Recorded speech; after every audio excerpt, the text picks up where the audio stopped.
le 14 juillet, pour moi, c'est sacré, mais pas en faire plein la vue, parce que c'est juste une façon ethnocentrée autour de Macron. Macron n'en a rien à foutre des Français, de la sécurité des Français, des agriculteurs et tout un ensemble de choses. Il veut parader pour être le plus beau en Europe, en l'occurrence. Et en même temps, il faut dire une chose, la dette publique, souvent on entend 3 500 milliards de dettes, c'est faux. La dette publique, la vraie dette, c'est 10 000 milliards. Il y a un article de la Tribune de 2024. Oui, non, mais là, on va pas jouer sur les chiffres. De toute façon, c'est énorme. Donc, s'il faut alourdir la dette, allons-y, parce que, honnêtement, moi, j'entends... Ce sera 4 millions d'euros. Dans les médias, en l'occurrence, c'est plus de 10 000 milliards la dette. C'est celle d'Emmanuel Macron d'organiser le 14 juillet prochain le plus gros défilé militaire qu'on ait jamais vu en France. Une manière bien voyante d'entamer sa tournée d'adieu et de montrer aussi la grandeur de la France. Mais à l'heure où nos finances sont dans le rouge, voire le violet, eh bien cette proposition a de quoi étonner, Charles. Oui, et puis cette tradition française du défilé du 14 juillet a un coût estimé en 2024 par la Cour des comptes à 3,5 millions d'euros. Un coût probablement dépassé cette année, puisque selon nos confrères du Parisien, Emmanuel Macron souhaite, je cite, le plus gros défilé jamais connu. Objectif officiel, montrer que l'armée française est au niveau. Un défilé XXL qui serait préparé, je cite, dans le plus grand secret depuis déjà 7 mois. Des invitations officielles vont être envoyées à tous les chefs d'État engagés dans ce qu'on appelle la coalition des volontaires, soit 35 pays, notamment les Européens, mais aussi l'Australie, le Japon, la Nouvelle-Zélande. Il y aura aussi une arrière-pensée politique derrière ce défilé record. Ce sera le dernier d'Emmanuel Macron en tant que chef de l'État et des armées. Il voudrait soigner sa sortie avec ce défilé qui serait, nous dit-on, le début de sa tournée d'adieu, toujours selon le Parisien. Rappelons que sa cote de confiance, de popularité est aux alentours de 22% actuellement. On ne va pas non plus financer son banquet, enfin je veux dire, si. Bah si, c'est le cas depuis quelques années maintenant. Alors, Emmanuel Macron veut le plus gros défilé militaire jamais vu en France le 14 juillet prochain. Vous êtes pour ou vous êtes contre, Baptiste Desmontiers ? Eh ben, figurez-vous que je suis pour. Je suis très étonné. Ouais, c'est étonnant, mais je suis pour une raison de conjoncture. C'est-à-dire qu'aujourd'hui, on se rend bien compte que la France, elle est faible, particulièrement faible en Europe. Or, il se passe aujourd'hui, il y a une grosse actualité internationale. Voilà, il n'y a pas besoin de le rappeler. Il y a la guerre. Trump est en train globalement de retirer ses pions en Europe et d'affaiblir sa présence en Europe. L'Allemagne vient de se faire sanctionner par Trump, il lui retire 5000 soldats. Donc je trouve que c'est une bonne manière de montrer qui est la France, de rappeler aux autres pays européens, de rappeler qui est la France. Aux gens qui regardent TF1 à 10h du matin. L'idée, c'est pas tellement les gens qui vont regarder le défilé, on s'en fiche, c'est les images qui vont être induites derrière. C'est rappeler peut-être à l'Europe que la France, c'est pas juste un petit player de l'équation, mais c'est le pays qui doit être la tête de gondole en Europe. L'Allemagne vient de nous faire plier sur le Mercosur. L'Allemagne vient de nous faire plier sur les droits de douane avec la Chine, pour des raisons économiques. C'est peut-être une bonne manière de leur rappeler, de leur dire, écoutez les copains, on est en train de parler aussi d'élargir le parapluie nucléaire en Europe. C'est une manière de dire, attendez, nous on pèse. Et on va demander à Total de financer, comme par exemple, qui va financer ça en fait ? Financer quoi, Estelle ? Qui va financer le défilé ? Ça coûte cher. Attendez, on est vraiment en train de compter les pièces qui restent dans la poche. On compte sur tout, donc pourquoi pas le défilé ? C'est pas sérieux, je pense que quand on parle d'un défilé qui va coûter 4 ou 5 millions d'euros, je crois franchement, honnêtement, si l'enjeu derrière c'est de vendre des armements, et je suis vraiment pas pro-guerre, etc. Mais si l'enjeu c'est de vendre des armements... Tu crois que les gens ils vont nous acheter des Rafales parce qu'ils les auront vus au défilé du 14 juillet ? Je le pense. Et je pense même que l'Allemagne, qui est en train de nous étrangler sur les droits de douane avec la Chine, parce qu'ils veulent vendre des 4x4, parce qu'ils veulent vendre des voitures à l'étranger, l'Allemagne qui nous a fait plier sur le Mercosur, nous fait perdre de l'argent, et je pense que si demain on est capable de rétablir un rapport de force avec l'Allemagne en leur expliquant qu'en fait... Nous, on est l'Europe de la défense. Nous, on est l'Europe de la défense, mais peut-être que ça va peser sur le point de vue économique. Et à mon avis, c'est 1 euro qui va nous en rapporter beaucoup. Élise Goldfarb, est-ce que vous êtes favorable à ce défilé géant le 14 juillet ?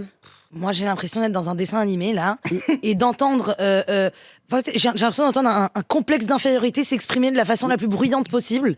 C'est-à-dire... pour avoir participé au défilé du 14 juillet, j'ai défilé, moi, figurez-vous. Wow. Et j'ai même été aux répétitions... Non, avec l'armée de la marine, je vais vous dire, voilà. J'étais dans un hélicoptère, c'était ouf, un dauphin. Mais t'étais pas militaire ? Non, j'ai été invitée, évidemment. Ah oui, pas militaire. J'imagine. Si j'étais militaire, on serait un peu dans la mouise. Je me suis inquiété pour l'armée. Oui. Si j'étais militaire, on serait en mauvaise position. Voilà. Oui. Mais non, je trouve ça sympa pour l'armée, moi, pour les soldats, parce que c'est un moment vraiment d'honneur pour eux. C'est un moment exceptionnel. Il y en a qui ne le feront pas dans leur carrière. C'est un moment unique. Mais en termes de politique internationale, excusez-moi, ça fait vraiment le mec qui veut montrer qu'il en a pas une toute petite, ou alors qu'il en a une rikiki justement, et du coup il veut dire je vais compenser en vraiment faisant un super défilé. C'est ridicule. Tu vas peut-être, vu que tu es en politique, Jérôme, dire que c'est comme ça que ça marche, mais enfin, je connais personne qui regarde le défilé du 14 juillet dans un autre pays. Ça marche. Non, mais en France, on le regarde. Moi, j'y vais, je vais sur les champs. Dans les autres pays, oui, le 14 juillet, c'est moins. Voilà. On regarde pas les États-Unis, nous. Comme tu as tort. Et je trouve, et quand bien même. C'est comme ça que notre monde il fonctionne.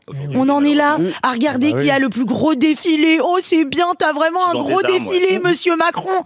Mais c'est pas comme ça qu'on mesure la grandeur d'un pays. Excusez-moi, on devrait la mesurer par l'intelligence, la culture, et puis si tu veux mesurer ta puissance internationale, que Macron soit déjà un peu meilleur en négociation. Je veux dire, il s'est quand même fait humilier par cette guerre en Iran. La France et le Liban, Israël et le Liban ne veulent même pas de lui dans les négociations de paix. C'est la honte, quand même. Donc, il s'est déjà pris une assez grande raclée. Donc là, oui, je vois ça comme un petit caprice de petit garçon. Macron, excusez-moi, personne ne le considère. Là, on est inexistant, Jérôme. Même dans la guerre, pour la guerre Ukraine-Russie, il n'est même pas dans les négos. Trump, il le calcule pas. Inexistant, là, et tu dis, on va toujours faire un gros défilé. Mais vous êtes aveuglé par votre haine anti-Macron qui vous fait... J'ai voté pour lui dans le délire. Déjà, le défilé 14 juillet, certes, c'est un des rares pays au monde, avec d'autres grands pays quand même aussi, qui sont moins démocratiques. Nous sommes quasiment la seule démocratie à faire un défilé annuel de cette ampleur. D'accord ? Tout le reste, c'est des dictatures. Il y a trois raisons à faire un défilé. Le premier, comme nous sommes une démocratie, c'est le jour de l'année où l'armée défile devant les représentants du peuple. Et c'est pour ça qu'elle abaisse son drapeau devant la tribune présidentielle pour mettre symboliquement que l'armée est soumise au peuple. C'est pas dans le cas dans tous les pays du monde. Hein. Parfois, c'est l'inverse. Le peuple qui est soumis à l'armée. Premièrement. Deuxièmement, c'est l'occasion pour les Français. Mais il y a des gens qui vont assister au défilé, les audiences sur les chaînes qui sont toutes en direct, ça cartonne et les gens sont fiers de voir leur armée. C'est pas juste les parents du troufion qui est en train de défiler. Troisièmement, c'est ce qu'on appelle du soft power. Voilà. Vous dites ça ne sert à rien, etc. Très bien. On a reçu comme invité d'honneur le Premier ministre indien Narendra Modi. Première plus grosse commande de l'histoire de Rafale. On a reçu des tas de chefs d'État qui sont venus comme invités, à chaque fois le président égyptien, etc. C'est comme vous en avez rien à secouer, hein, mais je vous dis juste, l'industrie de la défense en France, on est le deuxième exportateur, pour des gens qui sont humiliés en permanence et qui sont nuls dans tous les domaines, on est le deuxième exportateur mondial d'armement derrière les États-Unis. Ça vous fait peut-être marrer, mais ça fait des centaines de milliers d'emplois en France. On est le seul pays doté de l'Union européenne. Vous savez ce que ça veut dire ? Seul pays doté de l'Union européenne, on est le seul pays à avoir l'arme nucléaire et nous la produisons nous-mêmes. D'accord, mais on va pas la faire défiler sur les champs le 14 juillet. On va pas défiler avec la mallette. On va la balader. De toute façon, voilà. Non, mais je comprends pas. L'arme nucléaire, c'est pas une mallette qu'on envoie. Hein. C'est des ogives.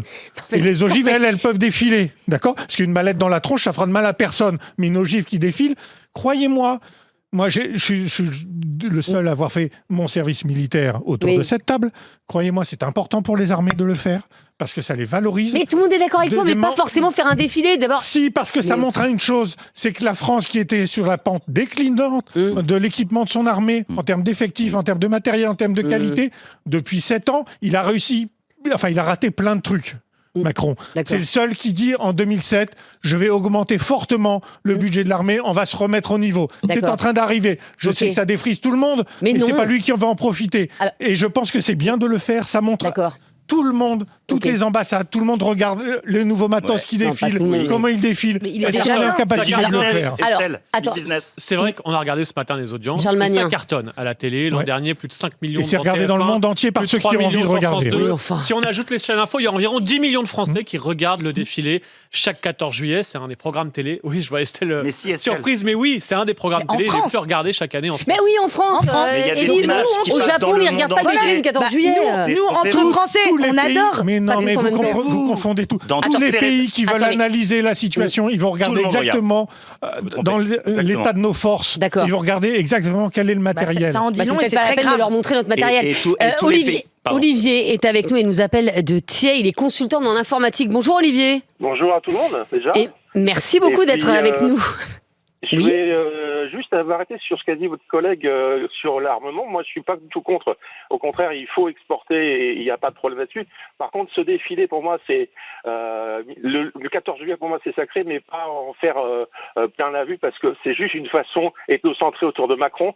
Macron n'en a rien à foutre des Français, de la sécurité des Français, des agriculteurs et tout un ensemble de choses. Il veut parader pour être le plus beau en Europe, en l'occurrence. Et en même temps, il faut dire une chose, la dette publique, souvent on entend 3 500 milliards de dettes, c'est faux. La dette publique, la vraie dette, c'est 10 000 milliards. Il y a un article de la Tribune de 2024. Oui, non, mais là on va pas jouer sur les chiffres. Olivier, de toute façon, c'est énorme. Donc, s'il faut alourdir la dette, allons-y, parce que honnêtement, moi j'entends. Ce sera 4 millions d'euros. Dans les médias, en l'occurrence, c'est plus de 10 000 milliards la dette. Hein. Mais ce sera 4 millions d'euros. Donc effectivement, par rapport à 3 000 milliards, bon, c'est une paille. Pas forcément. On alourdit encore plus, malheureusement. Mais c'est tout Macron, de toute façon. Voilà. Bon, bah, écoutez, voilà, Olivier, il fait pas partie des fans de ce défilé. Merci beaucoup, Olivier. Evan, lui, nous appelle d'Angers. C'est un habitué de l'émission. Bonjour, Evan. Ouais, bonjour Estelle, bonjour à tous. Comment ça va ? Eh ben, très bien, merci. Vous allez aller au défilé XXL le 14 juillet, Evan ? J'aimerais bien, mais je vais pas pouvoir, mais j'aurais aimé, ouais. J'aurais aimé. Et moi, personnellement, je suis pas du tout d'accord avec Olivier. Je suis plutôt d'accord avec Jérôme Lavrieux. Effectivement, c'est du soft power. De toute façon, ça ne va jamais. Donc, on aurait un défilé au rabais, c'est-à-dire mais quelle image on donne de la France. Donc là, pour une fois, ils vont faire quelque chose. Aujourd'hui, il faut qu'on existe face à des empires que sont les États-Unis, la Chine, l'Inde, qui font des défilés XXL. Pourquoi pas nous ? Alors très bien, il y a beaucoup de personnes qui disent oui, on a une dette, etc. Bah oui. Comme vous dites, 4 millions, c'est pas non plus... voilà. Ouais, mais 4 millions plus 4 millions plus 4 millions... Vous savez, quand on a enlevé les... 12 millions. Non, mais quand on a enlevé les privilèges, par exemple, des anciens premiers ministres, tout le monde disait « Oh, formidable !» Ça rapporte rien à la France, les privilèges des anciens premiers ministres. Juste, ça rapportait pas grand-chose. Et à chaque fois, et là, tout le monde s'en glorifiait. Donc à un moment, 1 million, 2 millions, on est additionné... Mais ceci étant, même si on les exportait, les premiers ministres, ça ferait pas gagner un fifrelin. Mais notre exportation de matériel militaire, ça fait de nous les deuxièmes dans le monde. Il faut bien qu'on montre ce qu'on est capable de faire. C'est comme on organise le salon du Bourget. J'ose espérer que le ministre de la Défense indien, il n'attend pas de regarder le 14 juillet sur TF1 pour savoir s'il nous achète des armes. Et quand Emmanuel Macron est allé en Inde, il a eu un défilé militaire et il a montré quoi ? Les armes qu'il a achetées en France. Et pareil, quand on a travaillé dans une rédaction, on sait que dès qu'il y a un défilé militaire, que ça soit en Inde, dans un autre pays, on le met toujours dans les journaux. Ces informations, ces images, on les a. Donc c'est des images qui vont tourner dans le monde entier. Dans le monde entier, il y a des milliers d'électeurs, de gens qui vont voter pour des présidents, des présidentes, des chefs de gouvernement. Donc ça a du poids. Et rappelons un truc, il n'y a pas si longtemps que ça, on parlait du désengagement des États-Unis, de l'Europe. L'OTAN est en train de s'affaiblir. Ils veulent plus faire le job de la défense européenne. Résultat, on va faire quoi, nous ? Nous, on a la possibilité, avec l'arme atomique, de faire... non, pas faire un défilé. De dire qu'on est la grande puissance militaire de l'Europe. Je ne suis pas pro-guerre, et alors, ça, une fois que t'as dit ça... Mais non, Estelle, écoutez-moi, une seconde. On va demain monnayer... Mais demain, on va... Mais bien sûr que si, Élise. Tu crois quoi ? Mais vivement que les femmes dirigent ce pays. Mais non, mince alors. Ça n'a rien à voir. Mais vous êtes, je vous entends là sur le plateau, excusez-moi, vous êtes des petits garçons avec vos tanks et vos camions là. Ça n'a rien à voir. Ça n'a rien à voir. On parle quand même. Mais non, Estelle, on parle de business. On est systématiquement en train de dire les économies françaises ne fonctionnent pas. On va pas taper sur Total, c'est le premier. Il y a un secteur qui fonctionne et dès qu'ils veulent défiler, vous voulez leur taper sur les doigts pour leur dire non. Mais attendez, il faut être cohérent. Mais personne ne remet en question le défilé. Rendons gloire à ceux qui sont alors on n'a qu'à dire clairement, ok, c'est pour du business, mais qu'on arrête de faire genre c'est pour valoriser nos armées, c'est pour du business. Bon voilà, mais qu'on le dise. Mais qu'on le dise. Il n'y a pas besoin d'avoir Sciences Po pour comprendre que c'est du business. Et quand on va négocier le parapluie atomique, le parapluie de défense européenne, vous croyez que ça va être gratos ? Vous croyez qu'on va protéger les Allemands d'une attaque ? Tout ça, ça se monnaie. Donc en fait, il faut comprendre que c'est peut-être un des derniers trucs qui nous permet en Europe d'être un peu solide. Yves est avec nous, il nous appelle de Bègle et il est retraité militaire justement. Bonjour Yves. Oui, bonjour Estelle. Alors, je suis retraité militaire. J'ai il y a longtemps modestement participé à l'organisation du défilé parisien. D'accord. Mais surtout pendant 5 ans, récemment, j'ai été le responsable de l'organisation du point de vue militaire de la cérémonie et du défilé à Bordeaux, du 14 juillet à Bordeaux. Et moi, je pense qu'il n'y a pas besoin de faire un truc mégalo à Paris. Ce qu'il y a déjà, ça suffit largement parce que l'important, c'est qu'on ait les différentes composantes de nos armées qui soient représentées Il n'y a pas besoin de mettre 3 régiments d'infanterie, un seul ça suffit, etc., etc. Et ce qui va se passer, et là, pour compenser le surcoût du défilé mégalo de Macron, ce qui va se passer, c'est qu'on va dire dans les régions, en province, on va dire, écoutez, cette année, vous n'avez rien, vous n'aurez pas de militaires, ou quasiment pas, parce que tout va à Paris. Et donc, on va priver des villes de province en fait d'un défilé, quoi. À mon avis, c'est pas d'infos particulières. Mais à mon avis, c'est ce qui va se passer. Je sais, pour l'avoir fait pendant 5 ans, par moment, c'est difficile d'avoir des troupes parce qu'on dit mais c'est trop cher parce que c'est des paris. Donc, faut pas faire venir de troupes de trop loin à Bordeaux parce que c'est trop cher. Alors parce que le budget il va pour Paris, etc. Plus on va augmenter le budget à Paris, plus les villes de province, pas seulement Bordeaux, Lyon, etc. Enfin, j'en passe. Ça, tout va être à Paris, en fait. Et il n'y aura rien en province. On va priver les provinciaux de leur défilé. Ils feront un feu d'artifice. Je vois de très mauvais œil cette idée de Macron qui, à mon avis, n'apportera rien, sinon lui faire plaisir dans le concours de Zizi. Voilà. C'est exactement ce que disait Élise dans d'autres termes. Merci Yves. Yves qui est retraité militaire, donc il sait quand même de quoi il parle, puisque c'était ça. Yves, il veut un défilé militaire dans chaque préfecture, ça va pas nous coûter cher. Yves. Quoi ? Excusez-moi. Yves, il a dit la même chose. Yves, il dit c'est bien, il faut en parler. Peut-être pas. Non, Yves, il dit que c'est un défilé mégalo. Voilà, et il a le droit de penser ce qu'il veut. Et nous avons le droit de diffuser sa parole. Sur RMC. On accueille la parole de Yves. Et on accueille toutes les paroles sur le WhatsApp de l'émission. Vous êtes nombreux à vous exprimer. On rappelle le numéro, c'est le 06 12 424 424. Catherine nous écrit. C'est aussi une très belle façon de mettre en valeur, de montrer notre reconnaissance à ceux qui nous protègent. Donc oui, c'est important ce défilé du 14 juillet. Pourquoi pas en faire un XXL. Kevin nous dit, je ne suis pas macroniste, mais s'il veut faire rayonner la France en ce jour très important pour notre pays, pour moi, il n'y a pas de souci. Il faut que le budget reste maîtrisé, mais c'est très important par les temps qui courent de montrer les muscles de la France, estime Kevin. Michel aussi nous dit, je suis pour à 200%. La France est la seule puissance européenne qui peut se projeter dans le monde entier. Il faut le démontrer, nous dit Michel. Et puis, j'ai Pierrick qui nous dit, Emmanuel Macron est vraiment mégalomane, vouloir organiser le plus grand défilé du 14 juillet pour son dernier. Ça montre quand même que ce monsieur veut absolument montrer qu'il est le chef jusqu'au bout. Alors, on vous a posé la question sur le compte Twitter d'Estelle Midi. Et oui, Emmanuel Macron qui voudrait un défilé XXL pour le dernier 14 juillet, pour son dernier 14 juillet à la tête de l'État. Vous êtes contre à 77%. Oui, et sachez qu'au début, c'était contre à 85%, ce qui veut dire qu'au fur et à mesure de ce débat... le pour a progressé.